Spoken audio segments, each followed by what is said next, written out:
بسم اللہ الرحمن الرحیم۔ آج ہم کلاس 11 کے اردو کے پیپر پیٹرن کے بارے میں ڈسکشن کریں گے۔ تو کلاس 11 میں ایف ایس سی، آئی سی ایس، آئی کوم، ایف اے، یہ ساری کلاسز آ جاتی ہیں۔ تو کلاس 11 کا اردو کا پیپر پیٹرن جو ہے سب سے آپ کو پتہ ہے 2 حصے ہوتے ہیں، ایک سبجیکٹیو ایک آبجیکٹیو۔ تو سب سے پہلے ہم آبجیکٹیو ڈسکس کرتے ہیں، حصہ معروضی۔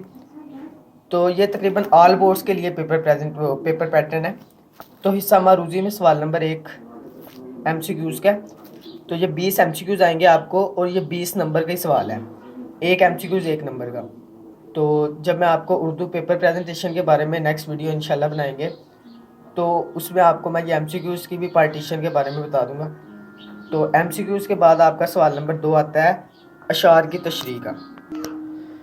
تو اشعار کی تشریح میں حصہ نظم اور حصہ غزل دونوں میں سے اشعار آتے ہیں، اور یہ بھی آپ کا 20 نمبر کا کوشچن ہے۔ تو اشعار کی تشریح کے بعد آپ کا سوال نمبر یہ کیمرہ دراصل گر گیا، کیمرہ نہیں بلکہ موبائل ہی ہے۔ تو سوال نمبر 3 کے بعد سوال نمبر 2 کے بعد آپ کا آتا ہے سوال نمبر 3، اور یہ سوال نمبر 3 ہے نثر پارے کی تشریح۔ ٹھیک ہے، یہ 9 10 کی طرح کی نثر پارے کی تشریح ہے، لیکن اس میں ایک چینج ہے۔ وہ چینج کیا ہے کہ 9 10 میں تو آپ صرف نثر پارے کی تشریح کرتے تھے اور خط کشیدہ الفاظ کے معنی، لیکن اس میں ایسا نہیں ہے۔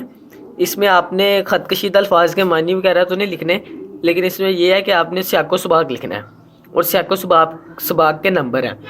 سیاق و سباق یہی ہے کہ آپ کو جو نثر پارہ دیا گیا اس سے پہلے اور اس کے بعد کیا ہوا تھا وہ سارا آپ نے سیاق و سباق میں لکھنا ہے۔ تو اس کے بعد نثر پارے کی تشریح 15 نمبر کا سوال ہے، تو یہ آپ نے ذرا اچھے سے کرنا ہے۔ اس کے بعد آتا ہے سوال نمبر 4 سبق کا خلاصہ۔ ٹھیک ہے، یہ 10 نمبر کا سوال ہے، سبق کا خلاصہ۔ جتنے بھی آپ کا حصہ نثر میں سبق دیے گئے ہیں ان میں سے کسی بھی ایک کا خلاصہ آ سکتا ہے۔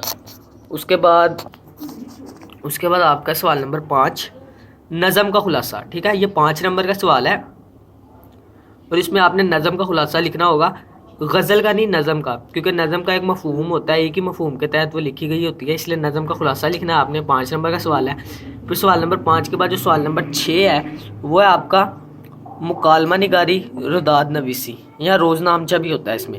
ٹھیک ہے، یہ 10 نمبر کا سوال ہے۔ اب آپ سوچ رہے ہوں گے کیا یہ تینوں آئیں گے؟ نہیں، یہ تینوں نہیں، آپ نے یہ اب پیپر بنانے والے پہ ڈیپینڈ کرتے ہیں، یا تو وہ مکالمہ دے سکتا ہے، یا رداد دے سکتا ہے، یا روز نامچہ۔ ٹھیک ہے، 10 نمبر کا سوال ہے۔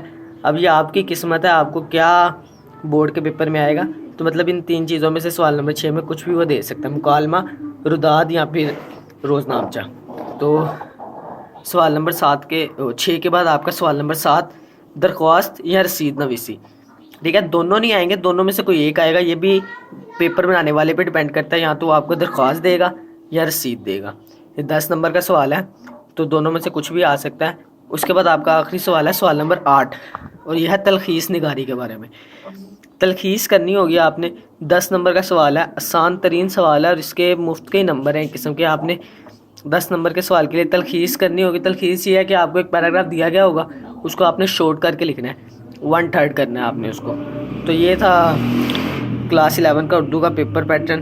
تو ملتے ہیں پھر آپ سے اگلی ویڈیو میں۔ اللہ حافظ۔